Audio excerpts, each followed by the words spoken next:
గారు మీ మాట తప్పకుండా నేను కూడా ఎల్ఏ మినిస్టర్గా పనిచేసిన ఒక్క సబ్జెక్ట్కే పరిమితం అవుతా, కాకపోతే ఆన్సర్ ఇస్తే సంతోషపడతాను.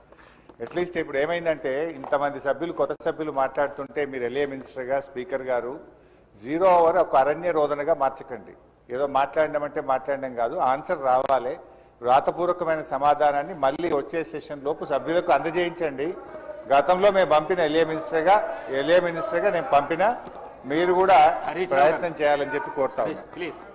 అధ్యక్ష, నేను ఈ ఉద్యోగులకు సంబంధించినటువంటి అంశం మాట్లాడాలనుకుంటా ఉన్నాను.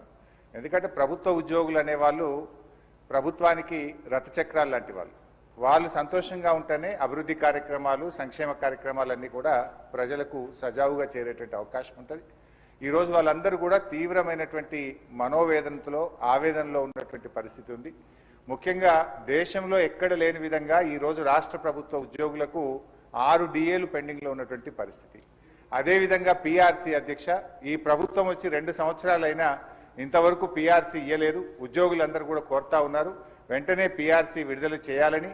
గతంలో కేసీఆర్ గారు 43-39% పిఆర్సీని మా ప్రభుత్వం ఇచ్చింది అధ్యక్ష. అదేవిధంగా ఉద్యోగులకు ఎంప్లాయీస్ హెల్త్ ఇన్సూరెన్స్ స్కీమ్ ఆ రోజు మేము జీవో కూడా ఇచ్చాం. దాన్ని మీరు అమల్లోకి తెస్తామని చెప్పి మేనిఫెస్టోలో పెట్టి కూడా ఈహెచ్ఎస్ స్కీమ్ను అమల్లోకి తేలేదు. దాన్ని కూడా వెంటనే అమల్లోకి తేవాలి. ఉద్యోగుల జీపీఎఫ్ తదితర బకాయిలన్నీ కూడా విడుదల చేయాలని మీ ద్వారా ప్రభుత్వాన్ని కోరుతున్నాం అధ్యక్ష. ముఖ్యంగా రిటైర్డ్ ఉద్యోగులైతే ఈ మధ్య మనం చూస్తూ ఉన్నాం 39 మంది రిటైర్డ్ ఉద్యోగులు బెనిఫిట్స్ ప్రభుత్వం నుంచి వాళ్ళ సేవింగ్స్ వాళ్ళకి ఇవ్వకపోవడం వల్ల వైద్యం కూడా చేయించుకోలేక ఈరోజు 39 మంది రిటైర్డ్ ఉద్యోగులు మరణించారు. బీఆర్ఎస్ హయాంలో కూడా దాదాపు 15,000 మంది రిటైర్డ్ ఉద్యోగులు రిటైర్ అయితే వాళ్ళందరికీ మేము టైం మీద డబ్బులు ఇచ్చాం. కానీ కాంగ్రెస్ హయాంలో, ఎందుకంటే ఈరోజు నేను అసెంబ్లీకి వస్తూ ఉంటే పొద్దున్నే నా సిద్దిపేటలో ఒక డాక్టర్ జగత్ Kumar Reddy retired JD veterinary పొద్దున్నే నా దగ్గరికి వచ్చి అన్నా కొద్దిగా అసెంబ్లీలో మాట్లాడు, నేను అక్టోబర్ 2024లో రిటైర్ అయినా ఇంతవరకు ₹1 రాలేదు. హైకోర్టుకు పోయి ఆర్డర్ తెచ్చుకున్నా అయినా రాలేదు.